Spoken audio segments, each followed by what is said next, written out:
Today is 810 Module 1, Lesson 4. We're going to be approximating square roots. So yesterday we learned all the perfect squares, and hopefully you're still working on memorizing those. I'm just going to write those really quick at the top because you always want to have them on your paper. The more that you can practice, the better. So we know it's 1, 4, 9, 16, 25, 36, 49, 64, 81, 100. 121, 144, 169, 196, and 225. I think that's all of them. And so the reason that we put those at the top is that's going to help us as we start getting into our approximating. So the first thing we're going to do is look at number 1. So number 1, we know from yesterday, is a perfect square. We have it right here. And the square root of 81 is 9. Okay. Or we can say plus or minus 9. We're not going to worry so much about the plus or minus today because we're adding another layer on top and we don't actually have specific equations. The plus or minus really comes in when we're looking at equations like x squared equals square root of 81. Okay, so the first thing we're going to look at is this word approximate.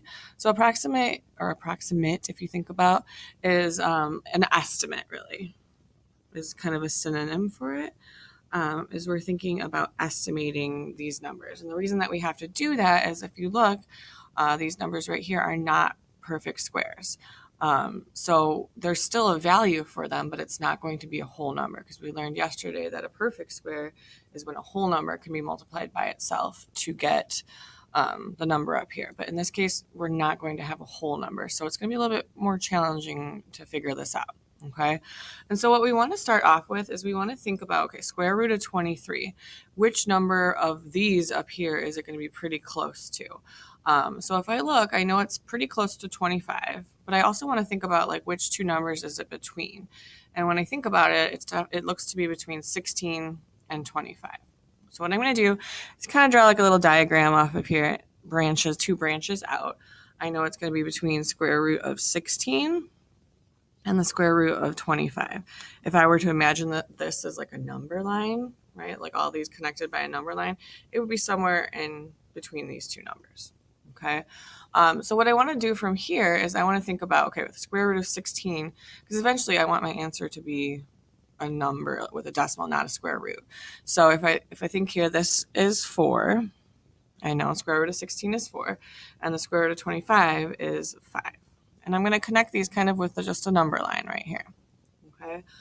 Because ultimately my goal here is I'm not going to be exact. I just want to get a rough estimate or approximate how big this is really, okay? So what I'm going to do up here, I'm going to look and I'm going to see, okay, I want to figure out how far 16 is from 23. And I think that's 7 away, okay? And then over here, it's pretty close to 25. It's only 2 away from 25. So my idea here is I want to think about which one is it closer to. And clearly this is 7 away and this is only 2 away. So it's going to be closer to square root of 25. So it's going to be closer to 5. Okay. For this, we really just ask that you guys get to the nearest half. So I'm going to put a little halfway mark between 4 and 5. And I know that halfway between 4 and 5 is 4.5. Okay. And since I circled the square root of 25, it's closer to square root of 25.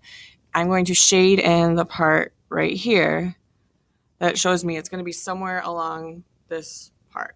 If I'm being more specific, it'll probably be even closer to 5. But we just ask that you guys get within the nearest half. So this is all my work. And now I finally have to write my answer that the square root of 23 is between 4.5 and 5, and that would be your final answer. You don't need to be any more specific than that at this point. Eventually, maybe when you get to high school, you'll be specifying a little bit more than just between 4.5 and 5, but that's all we asked for this year.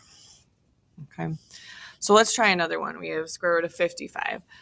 So same idea, I'm going to kind of look up here at my numbers, and if I find 55, I know it comes between 49 and 64. So I'm going to draw my branches out again.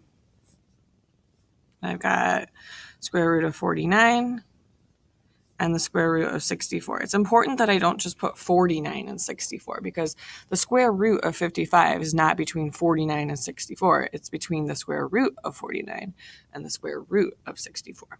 Okay, so same as last time, I'm going to determine which one it's closer to by figuring out the distance here. So 49 and 55 are 6 apart. And 55 and 64 are what, 9 apart? Okay, so it's definitely going to be closer over here to the 49.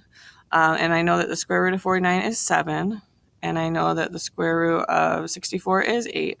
They're always going to be consecutive numbers. If they're not, you did something wrong.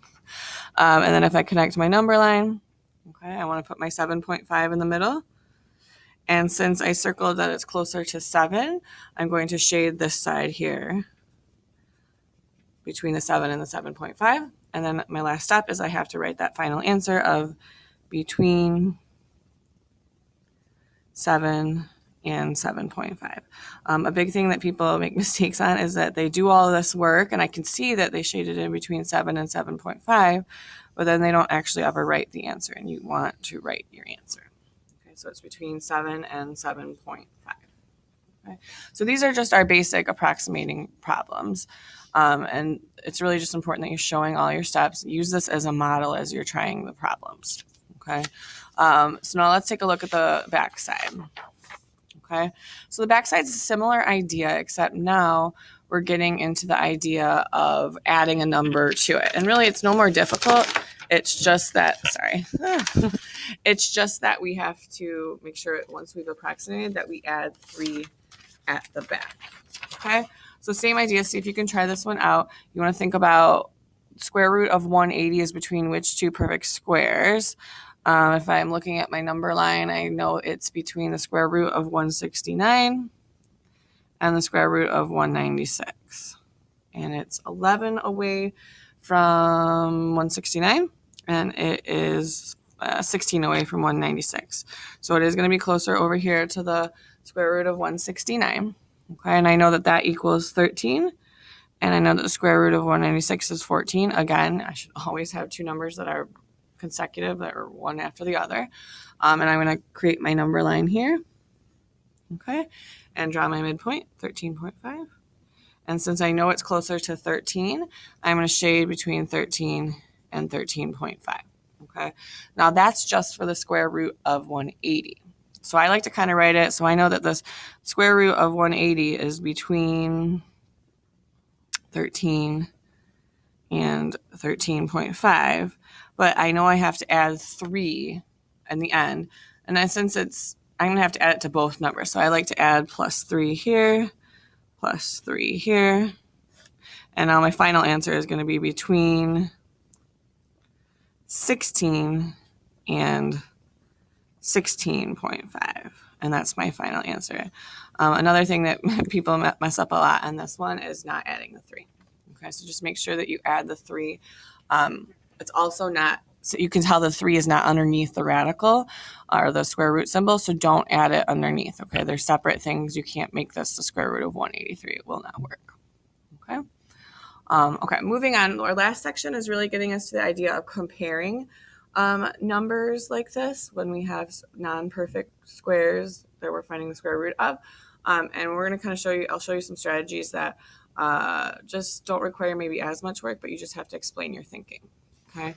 First things first, though, we're going to review inequalities because we'll be putting these in each of the blanks here. So our inequalities, if I have this symbol, we know that that's greater than. If I have, obviously, hopefully everyone knows equal is equal to. And finally, less than. Okay, we'll be using those symbols in this next section. And it's really important. You can tell it says show your work or explain your thinking. So either one, you have to do one. You can't just put a sign and then move on. Okay. So if we look at the first one here, I have square root of 12 plus 13 and square root of 10 plus 13. If I'm looking at those two problems, I notice right away that they have the same whole number that we're adding. Okay. So really, I don't need to go through that whole process of branching these two out because I can tell automatically that I know square root of 12 is going to be bigger than square root of 10. And since I have 13 and 13, the exact same number, automatically I know that square root of 12 is going to be greater than the square root of 10. Okay. And the way that I can explain that, so I could just say that both are adding the same whole number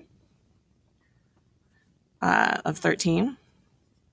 And since that's the case, I don't need to go through that whole process in order to figure out which one's greater. So both are adding the same whole number.